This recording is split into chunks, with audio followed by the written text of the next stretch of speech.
ಸನ್ಮಾನ್ಯ ಪ್ರಧಾನಮಂತ್ರಿ ನರೇಂದ್ರ ಮೋದಿ ಅವರ ನೇತೃತ್ವದಲ್ಲಿ ಮೂರನೇ ಬಾರಿಗೆ ಅವರ ಅವಧಿಯಲ್ಲಿ ಶ್ರೀಮತಿ ನಿರ್ಮಲಾ ಸೀತಾರಾಮನ್ ಅವರ ಫೈನಾನ್ಸ್ ಮಿನಿಸ್ಟರ್ ಅವರ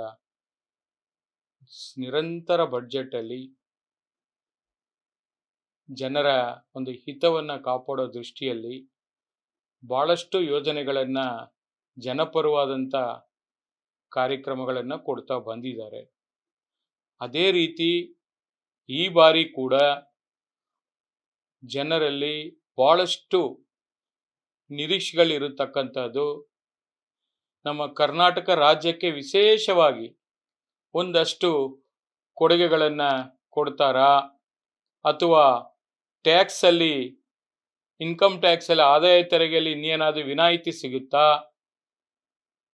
ಮೂರನೇದಾಗಿ ನನ್ನ ಟ್ರೇಡ್ ಇರತಕ್ಕಂಥ ಚಿನ್ನ ಬೆಳ್ಳಿ ವಜ್ರಕ್ಕೆ ಈ ಒಂದು ಆಮದು ಟ್ಯಾಕ್ಸ್ ಏನಿದೆ ಇಂಪೋರ್ಟ್ ಟ್ಯಾಕ್ಸು ಅದರಲ್ಲಿ ಇನ್ನೇನಾದರೂ ರೆಡ್ಯೂಸ್ ಮಾಡ್ತಾರಾ ಅಥವಾ GST ಏನು 3% ಇದೆ ಅದರಲ್ಲಿ ಏನಾದರೂ ರೆಡ್ಯೂಸ್ ಮಾಡ್ತಾರಾ? ಯಾಕಂದರೆ ನಾಗಲೋಟಕ್ಕೆ ಗಗನಕ್ಕೆ ಏರುತ್ತಿರುವ ಈ ಚಿನ್ನದ ಬೆಳೆ ಇವತ್ತು ಇಂಥ ಒಂದು ರಿಲ್ಯಾಕ್ಸೇಷನ್ ಮೂಲಕ ವಿಶೇಷವಾಗಿ ಮಹಿಳೆಯರಿಗೆ ಇನ್ನಷ್ಟು ಕಡಿಮೆ ಆದರೆ ನಿಜವಾಗಲೂ ಅವ್ರಿಗೆಲ್ಲರಿಗೂ ಕೂಡ ಅದು ಸಿಹಿ ಸುದ್ದಿ ಅಂತಲೇ ಹೇಳ್ಬೋದು. ಅದನ್ನು ಕೂಡ ಇವತ್ತು ನಮ್ಮ trade entire India Boolean market ಇರ್ಬೋದು, ಕರ್ನಾಟಕ ಜ್ಯುವೆಲ್ರಿ ಅಸೋಸಿಯೇಷನ್ ಇರ್ಬೋದು, ಫೆಡರಲ್ ಜ್ಯುವೆಲ್ರಿ ಅಸೋಸಿಯೇಷನ್ ಇರ್ಬೋದು, ಬೆಂಗಳೂರು ಜ್ಯುವೆಲ್ರಿ ಅಸೋಸಿಯೇಷನ್ ಇರ್ಬೋದು, ಎಲ್ಲರೂ ಕೂಡ ಕಾತರದಿಂದ ನಾವೆಲ್ಲ ಕಾಯ್ತಾ ಇದ್ದೀವಿ.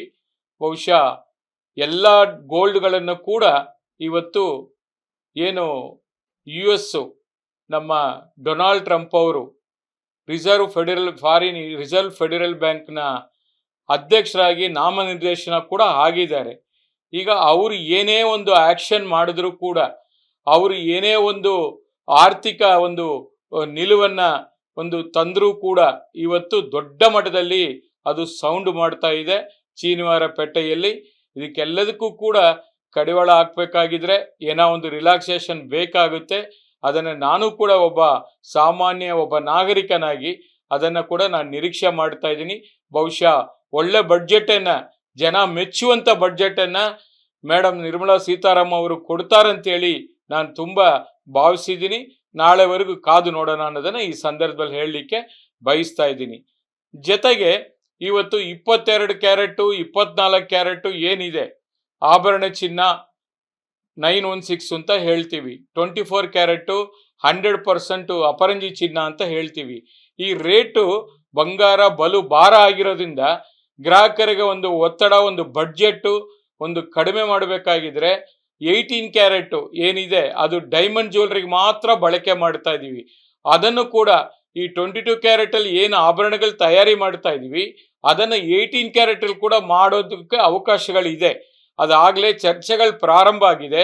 ಗ್ರಾಹಕರ ಬೇಡಿಕೆ ಏನಿದೆ ಅಂತ ತಿಳ್ಕೊಂಡು ಅದನ್ನು ಕೂಡ ಸದ್ಯದಲ್ಲೇ 18 ಕ್ಯಾರೆಟಲ್ಲಿ ಎಲ್ಲ ಆಭರಣಗಳನ್ನ ಕೂಡ ತಯಾರಿ ಮಾಡಿ ಶೋಕೇಸ್ ಮಾಡುವಂಥ ಕೆಲಸವನ್ನು ಮಾಡಬೇಕು ಅಂತೇಳಿ ನಾವು ನಿರೀಕ್ಷೆ ಮಾಡಿದ್ದೀವಿ. ಇವತ್ತಿನ 24 ಕ್ಯಾರೆಟು 1 ಗ್ರಾಮ್ಗೆ 16,500 ಇದೆ.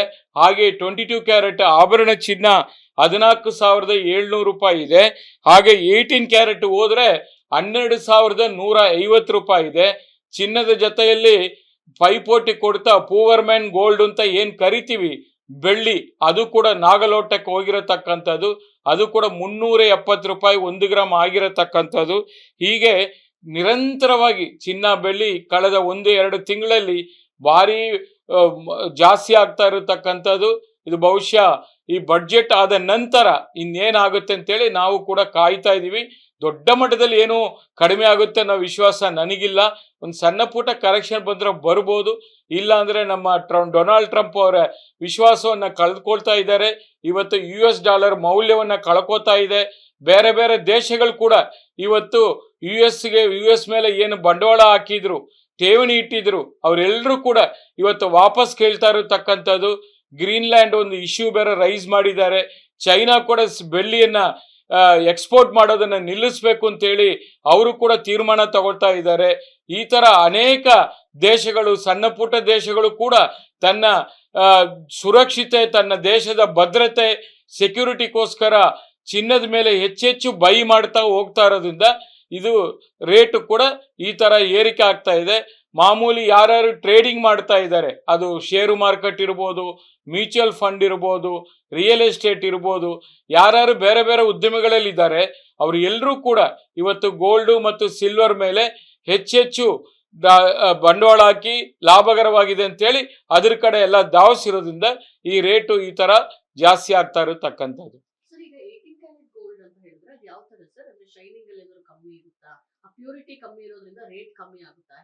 ಹೌದು, ಅದು 18 ಕ್ಯಾರೆಟ್ ಅಂದ್ರೆ 75% ಪ್ಯೂರಿಟಿ ಇರುತ್ತೆ. 24 ಕ್ಯಾರೆಟ್ ಅಂದ್ರೆ 100% ಇರುತ್ತೆ. 22 ಕ್ಯಾರೆಟ್ ಅಂದ್ರೆ 91.60 ಇರುತ್ತೆ. ಅದಕ್ಕೋಸ್ಕರ ಆ ಪ್ಯೂರಿಟಿ ಕಮ್ಮಿ ಬರೋದ್ರಿಂದ 22ಗುನು 18ಗುನು ಬಹುಶಃ 2,000 ರೂಪಾಯಿ 1 ಗ್ರಾಮಿಗೆ ಕಡಿಮೆ ಆಗೋದ್ರಿಂದ ಅದ್ರ ಕಡೆ ಬಡ್ಜೆಟ್ಗೋಸ್ಕರ ಅದನ್ನ ಹಂಗೂ ಮಾಡ್ಬೋದಾ ಅನ್ನೋದು ಒಂದು ಚರ್ಚೆಗಳು ಪ್ರಾರಂಭ ಆಗಿದೆ. ಮುಂದಿನ ದಿನಗಳಲ್ಲಿ ಗ್ರಾಹಕರ ಬೇಡಿಕೆ ಮೇಲೆಗೆ ನಾವುಗಳು ಕೂಡ ಜ್ಯುವೆಲ್ಲರ್ಸ್ ತೀರ್ಮಾನವನ್ನ ತೆಗೆದುಕೊಳ್ತೀವಿ. ಏನಿಲ್ಲ, 18 ಕ್ಯಾರೆಟ್ಗೆ ಏನು ಪರ್ಮಿಷನ್ ಬೇಕಿಲ್ಲ. ಹಾಲ್ಮಾರ್ಕ್ ಸೆಂಟ್ರಲ್ಲಿ HUD ಮಾಡುವಾಗ ಅದ್ರ ಮೇಲೆ 750 ಅಂತ ಬರೀತಾರೆ, ಮುದ್ರೆ ಹಾಕ್ತಾರೆ. 750 ಬಂದ್ರೆ 75% ಅಂತ, ಅದಕ್ಕೆ 18 ಕ್ಯಾರೆಟ್ ಅಂತೇಳಿ ನೇಮಿಂಗ್ ಮಾಡ್ತೀವಿ.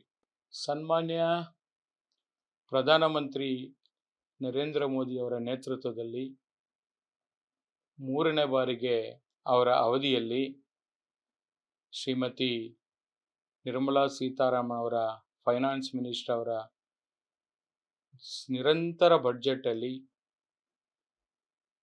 ಜನರ ಒಂದು ಹಿತವನ್ನು ಕಾಪಾಡೋ ದೃಷ್ಟಿಯಲ್ಲಿ ಬಹಳಷ್ಟು ಯೋಜನೆಗಳನ್ನು, ಜನಪರವಾದಂಥ ಕಾರ್ಯಕ್ರಮಗಳನ್ನು ಕೊಡ್ತಾ ಬಂದಿದ್ದಾರೆ.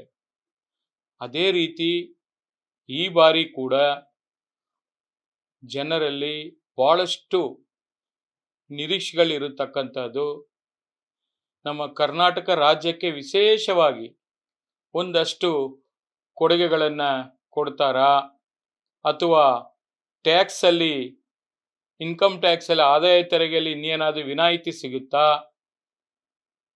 ಮೂರನೇದಾಗಿ ನನ್ನ ಟ್ರೇಡ್ ಇರತಕ್ಕಂಥ ಚಿನ್ನ, ಬೆಳ್ಳಿ, ವಜ್ರಕ್ಕೆ ಈ ಒಂದು ಆಮದು ಟ್ಯಾಕ್ಸ್ ಏನಿದೆ, ಇಂಪೋರ್ಟ್ ಟ್ಯಾಕ್ಸು, ಅದರಲ್ಲಿ ಇನ್ನೇನಾದರೂ ರೆಡ್ಯೂಸ್ ಮಾಡ್ತಾರಾ, ಅಥವಾ GST ಏನು 3% ಇದೆ ಅದರಲ್ಲಿ ಏನಾದರೂ ರೆಡ್ಯೂಸ್ ಮಾಡ್ತಾರಾ. ಯಾಕಂದರೆ ನಾಗಲೋಟಕ್ಕೆ ಗಗನಕ್ಕೆ ಏರುತ್ತಿರುವ ಈ ಚಿನ್ನದ ಬೆಳೆ ಇವತ್ತು ಇಂಥ ಒಂದು ರಿಲ್ಯಾಕ್ಸೇಷನ್ ಮೂಲಕ ವಿಶೇಷವಾಗಿ ಮಹಿಳೆಯರಿಗೆ ಇನ್ನಷ್ಟು ಕಡಿಮೆ ಆದರೆ ನಿಜವಾಗಲೂ ಅವ್ರಿಗೆಲ್ಲರಿಗೂ ಕೂಡ ಅದು ಸಿಹಿ ಸುದ್ದಿ ಅಂತಲೇ ಹೇಳ್ಬೋದು. ಅದನ್ನು ಕೂಡ ಇವತ್ತು ನಮ್ಮ trade entire India, Boolean market ಇರ್ಬೋದು, ಕರ್ನಾಟಕ ಜ್ಯುವೆಲ್ರಿ ಅಸೋಸಿಯೇಷನ್ ಇರ್ಬೋದು, ಫೆಡರಲ್ ಜ್ಯುವೆಲ್ರಿ ಅಸೋಸಿಯೇಷನ್ ಇರ್ಬೋದು, ಬೆಂಗಳೂರು ಜ್ಯುವೆಲ್ರಿ ಅಸೋಸಿಯೇಷನ್ ಇರ್ಬೋದು, ಎಲ್ಲರೂ ಕೂಡ ಕಾತರದಿಂದ ನಾವೆಲ್ಲ ಕಾಯ್ತಾ ಇದ್ದೀವಿ. ಬಹುಶಃ ಎಲ್ಲ ಗೋಲ್ಡ್ಗಳನ್ನು ಕೂಡ ಇವತ್ತು ಏನು US ನಮ್ಮ ಡೊನಾಲ್ಡ್ ಟ್ರಂಪ್ ಅವರು ರಿಸರ್ವ್ ಫೆಡರಲ್ ಬ್ಯಾಂಕ್ನ ಅಧ್ಯಕ್ಷರಾಗಿ ನಾಮನಿರ್ದೇಶನ ಕೂಡ ಆಗಿದ್ದಾರೆ. ಈಗ ಅವರು ಏನೇ ಒಂದು ಆಕ್ಷನ್ ಮಾಡಿದ್ರು ಕೂಡ, ಅವರು ಏನೇ ಒಂದು ಆರ್ಥಿಕ ಒಂದು ನಿಲುವನ್ನು ಒಂದು ತಂದರೂ ಕೂಡ ಇವತ್ತು ದೊಡ್ಡ ಮಟ್ಟದಲ್ಲಿ ಅದು ಸೌಂಡ್ ಮಾಡ್ತಾ ಇದೆ ಶನಿವಾರ ಪೇಟೆಯಲ್ಲಿ. ಇದಕ್ಕೆಲ್ಲದಕ್ಕೂ ಕೂಡ ಕಡಿವಾಳ ಹಾಕಬೇಕಾಗಿದ್ರೆ ಏನೋ ಒಂದು ರಿಲ್ಯಾಕ್ಸೇಷನ್ ಬೇಕಾಗುತ್ತೆ. ಅದನ್ನು ನಾನು ಕೂಡ ಒಬ್ಬ ನಾಗರಿಕನಾಗಿ ಅದನ್ನು ಕೂಡ ನಾನು ನಿರೀಕ್ಷೆ ಮಾಡ್ತಾ ಇದ್ದೀನಿ. ಬಹುಶಃ ಒಳ್ಳೆ ಬಡ್ಜೆಟನ್ನು, ಜನ ಮೆಚ್ಚುವಂಥ ಬಡ್ಜೆಟನ್ನು ಮೇಡಮ್ ನಿರ್ಮಲಾ ಸೀತಾರಾಮನ್ ಅವರು ಕೊಡ್ತಾರಂತೇಳಿ ನಾನು ತುಂಬ ಭಾವಿಸಿದ್ದೀನಿ. ನಾಳೆವರೆಗೂ ಕಾದು ನೋಡೋಣ ಅನ್ನೋದನ್ನು ಈ ಸಂದರ್ಭದಲ್ಲಿ ಹೇಳಲಿಕ್ಕೆ ಬಯಸ್ತಾ ಇದ್ದೀನಿ. ಜೊತೆಗೆ ಇವತ್ತು 22 ಕ್ಯಾರೆಟು 24 ಕ್ಯಾರೆಟು ಏನಿದೆ ಆಭರಣ ಚಿನ್ನ 916 ಅಂತ ಹೇಳ್ತೀವಿ, 24 ಕ್ಯಾರೆಟು 100% ಅಪರಂಜಿ ಚಿನ್ನ ಅಂತ ಹೇಳ್ತೀವಿ. ಈ ರೇಟು ಬಂಗಾರ ಬಲು ಭಾರ ಆಗಿರೋದ್ರಿಂದ ಗ್ರಾಹಕರಿಗೆ ಒಂದು ಒತ್ತಡ, ಒಂದು ಬಡ್ಜೆಟ್ಟು ಒಂದು ಕಡಿಮೆ ಮಾಡಬೇಕಾಗಿದ್ರೆ 18 ಕ್ಯಾರೆಟ್ ಏನಿದೆ ಅದು ಡೈಮಂಡ್ ಜ್ಯುವೆಲ್ರಿಗೆ ಮಾತ್ರ ಬಳಕೆ ಮಾಡ್ತಾ ಇದ್ದೀವಿ. ಅದನ್ನು ಕೂಡ ಈ 22 ಕ್ಯಾರೆಟ್ ಅಲ್ಲಿ ಏನು ಆಭರಣಗಳು ತಯಾರಿ ಮಾಡ್ತಾ ಇದೀವಿ ಅದನ್ನು 18 ಕ್ಯಾರೆಟ್ ಅಲ್ಲಿ ಕೂಡ ಮಾಡೋದಕ್ಕೆ ಅವಕಾಶಗಳಿದೆ. ಅದಾಗಲೇ ಚರ್ಚೆಗಳು ಪ್ರಾರಂಭ ಆಗಿದೆ. ಗ್ರಾಹಕರ ಬೇಡಿಕೆ ಏನಿದೆ ಅಂತ ತಿಳ್ಕೊಂಡು ಅದನ್ನು ಕೂಡ ಸದ್ಯದಲ್ಲೇ 18 ಕ್ಯಾರೆಟ್ ಅಲ್ಲಿ ಎಲ್ಲಾ ಆಭರಣಗಳನ್ನ ಕೂಡ ತಯಾರಿ ಮಾಡಿ ಶೋಕೇಸ್ ಮಾಡುವಂತ ಕೆಲಸವನ್ನ ಮಾಡಬೇಕು ಅಂತೇಳಿ ನಾವು ನಿರೀಕ್ಷೆ ಮಾಡಿದೀವಿ. ಇವತ್ತಿನ 24 ಕ್ಯಾರೆಟ್ 1 ಗ್ರಾಮ್ಗೆ 16,500 ಇದೆ. ಹಾಗೆ 22 ಕ್ಯಾರೆಟ್ ಆಭರಣ ಚಿನ್ನ 14,700 ರೂಪಾಯಿ ಇದೆ. ಹಾಗೆ 18 ಕ್ಯಾರೆಟ್ ಹೋದ್ರೆ 12,150 ರೂಪಾಯಿ ಇದೆ. ಚಿನ್ನದ ಜೊತೆಯಲ್ಲಿ ಪೈಪೋಟಿ ಕೊಡ್ತಾ ಪೂವರ್ ಮ್ಯಾನ್ ಗೋಲ್ಡ್ ಅಂತ ಏನ್ ಕರಿತೀವಿ ಬೆಳ್ಳಿ, ಅದು ಕೂಡ ನಾಗಲೋಟಕ್ಕೆ ಹೋಗಿರತಕ್ಕಂಥದ್ದು, ಅದು ಕೂಡ 370 ರೂಪಾಯಿ 1 ಗ್ರಾಮ್ ಆಗಿರತಕ್ಕಂಥದ್ದು. ಹೀಗೆ ನಿರಂತರವಾಗಿ ಚಿನ್ನ ಬೆಳ್ಳಿ ಕಳೆದ 1-2 ತಿಂಗಳಲ್ಲಿ ಭಾರಿ ಜಾಸ್ತಿ ಆಗ್ತಾ ಇರತಕ್ಕಂಥದ್ದು.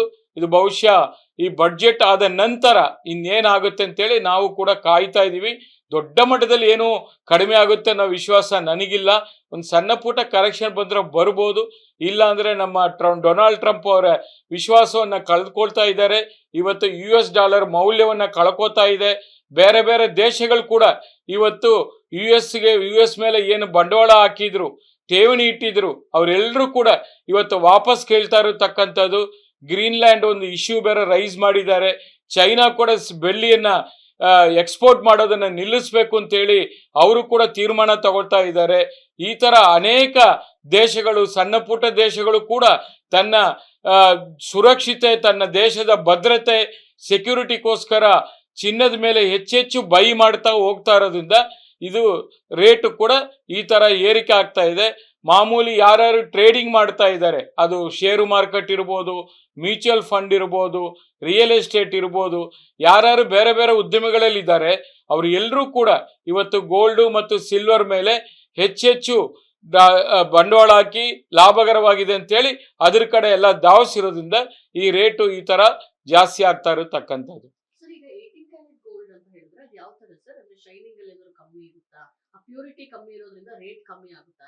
ಹೌದು, ಅದು 18 ಕ್ಯಾರೆಟ್ ಅಂದ್ರೆ 75% ಪ್ಯೂರಿಟಿ ಇರುತ್ತೆ. 24 ಕ್ಯಾರೆಟ್ ಅಂದ್ರೆ 100% ಇರುತ್ತೆ. 22 ಕ್ಯಾರೆಟ್ ಅಂದ್ರೆ 91.60 ಇರುತ್ತೆ.